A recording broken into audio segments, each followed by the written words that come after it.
Hi everybody, my name is Julie Schumann and I'll be going over the case study in Module 14.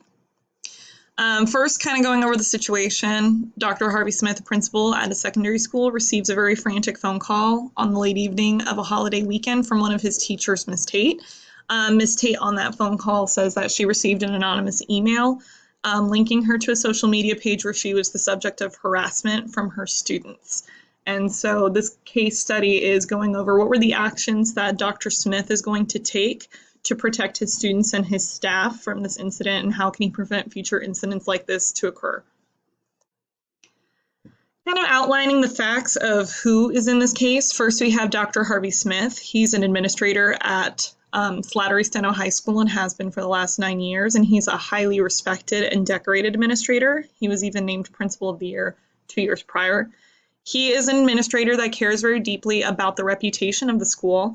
He cares very deeply about the parents' perception of the school, and so that's going to affect the way that I view this case study and the decisions that I make in this case study. Ms. Tate is a second-year teacher. She's highly educated. She received her undergraduate, her master's, and some doctoral credit before going into the classroom. So she started her career a little bit later, and she had a very heavy focus on rigor, academics, and structure. And as ambitious as all those things are, that left relationships by the wayside in her classroom. It's something that Dr. Harvey Smith has confronted her about and asked her to make changes to, but it seems like no changes were implemented to improve the relationships with her students, to the point where some parents are even complaining and worried about their students receiving low marks in her class. The third name mentioned is William Hall. We don't quite know exactly what part he plays in this. We have no solid evidence that he was the one who was behind this anonymous social media page. One thing that we do know is that he does have a poor relationship with Miss Tate, according to Miss Tate. He's considered the ringleader, the one who kind of points out Miss Tate as a subject of ridicule in the classroom. We know that he's tech savvy and that other students go to him for help on the computer. And so in Miss Tate's eyes, this makes him an ideal person to create a social media page like this. Understanding the community surrounding the story, Slattery Steno High School takes place in a very affluent area of a large city. The parent community is very involved and they're very financially stable. They're living in nice houses, the children wear nice clothes, they get the tech tools that they need. They're not deprived children, and so they experience a lot of what they want to experience. And again, this will play a role in the decisions that we make in the case study. We know that these parents don't quite hold Miss Tate to a high regard. There had been some complaints about their students in her classroom, but they do have high regard for Dr. Smith.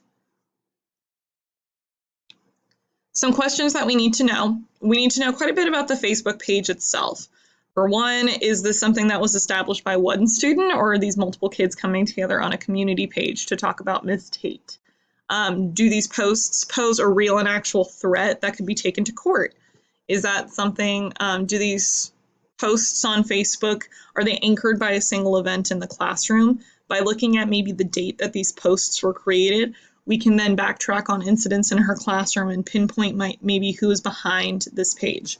Is this a page that we can take down from the outside, or is this something that we need to track down the owner of to get it taken down off the internet? To get specifically about Miss Tate, there's some things that we need to understand.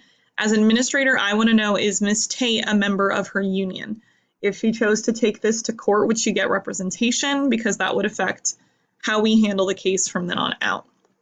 I want to know about her relationship with William and why William's name was the one that left her mouth immediately. I'd like to know about her relationship with the parent community and what kind of communication is set up between them, so that if we were to call parents in, what would that conversation sound like? So looking at all this information, as the administrator taking on the role of Dr. Smith, here's my primary issue. I have a teacher who's being harassed online by a student. We don't know who the student is, and we don't know if it's multiple students or not. Knowing that information, that teacher could take legal action against the student or students and their families. I'm a highly respected administrator and I care very deeply about my parent network, and the idea of my sterling reputation being taken into court is something that's very scary for me. And so this is a situation that I want to handle in-house. And this is something that I want to do with high respect to the students and use it as an opportunity for them to learn from it. And I also want to do it so that I can further protect other teachers in my school. So this plan of action has multiple phases. Phase 1 is kind of gathering the A team, figuring out who exactly can we bring in to help fix the situation. So talking to our local union rep, the technology specialist, and the superintendent first to understand, is this something that's happened before? Is there a plan of action that I need to take, or do I need to use practical wisdom on how to handle this? Would you have any advice on how to best handle this incident? As soon as possible, meeting with Ms. Tate and this team to look over the Facebook page to see if there's anything that we can glean from that Facebook page, or if there's any way that we can ask that technology representative to shut it down. What actions do we need to take to make sure that this is off of the internet and doesn't represent Ms. Tate online?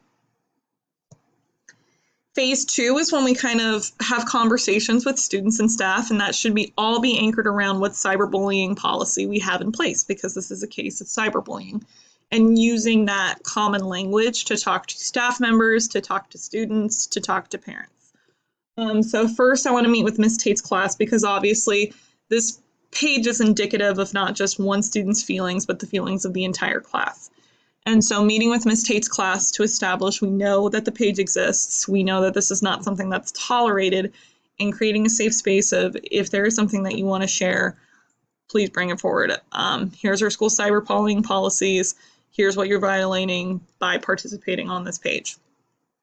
I would also want to talk to the staff about the incident, have them on our team, and have them know if they hear conversations going on in their classrooms to help share that information with us. Moving into phase 3, and that's when we want to start doing the interviewing. Now, William's name was brought up individually, but it was brought up in a point where our teacher was very emotional. She had just reacted to it, and it's clear that there's a strained relationship. I don't plan on singling out William. I plan on interviewing all students, including William, talking to them individually about what they know about the site, how we could shut down the site, what perhaps is the thought process behind some of the posts here, what is some information that we need to know about. And then reaching out to the parent network. It's a very involved parent network, and they feel very protective of their children in their high school career. So knowing that this incident could jeopardize the success of their students, and getting them on board, letting them know what the cyberbullying policy is, and encouraging them to reach out with any information. From these interviews, there's kind of 2 possibilities of how it could go. First, we could find a guilty party in the best case scenario, meeting with that student, meeting with that family, and coming up with a logical consequence that works for everybody. I don't think that expulsion necessarily matches the crime that's being done. I think that removal from an extracurricular activity, there's a broken trust, and so taking away anything that the student gets extra because it's trust-based, and then having that student work back into a place of trust. So that might even mean retaking the course, being pulled from Ms. Tate's classroom and retaking the course later on, which could then later affect the course of their high school career. If there's not a guilty party identified, then we still want to take actions in shutting down the page and monitoring if we can until we find a way to get it off of the internet. I feel that regardless of whether or not we find the perpetrator, this is a symptom of a whole class issue. It's not one student who feels safe behind a keyboard, but multiple students who felt like this page was a place where they could express their concerns and express how they feel about their teacher. So letting them know about the cyberbullying policy, educating them on what could happen in the real world with online harassment, and then establishing a digital citizenship course for students that teaches them more positive behaviors and communication skills online. Phase 5, that's when we can kind of take a breather and take a look at the policy that we had in place and what worked and what didn't, and asking ourselves, this policy might protect students, but are we protecting our teachers? Are we protecting our educators? Are we making sure that they're safe from any online harassment? I also think that there's this broken relationship now between the teachers and the students. And so meeting with student representatives to talk about the online presence of the school and what would it look like for us to kind of mend this relationship that's broken. I think there's multiple points where we're advocating for students through this plan. The first is meeting with them individually and not assuming one person is behind it, but instead using it as an opportunity to learn more about the page instead of punishing a child. In phase 4, in the first point, we're also meeting with the families and making sure that these highly motivated, highly involved parents feel like they're involved in the decision-making process. Dr. Smith is very concerned about how his parents perceive the school, and so this is a step that I would want to take so that they feel representative. The second point in phase 4, making sure that students feel like they have an active voice. They created this page because they were frustrated with their teacher and they didn't know how else to express their concerns. And so they used an outlet that was immature, wasn't well thought out. So instead, talking to students about how can you express yourselves online and where can you go when you are concerned with something with our school in a way that doesn't harass a person.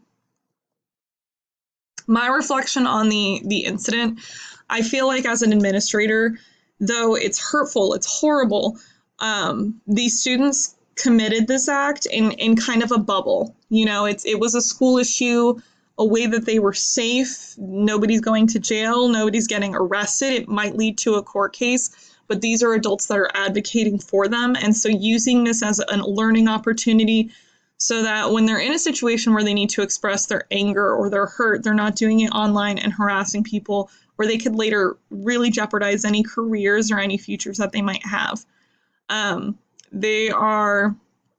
I think that this experience was also really stressful in the relationship between our educators and our students. So using this as an opportunity to improve that relationship as well.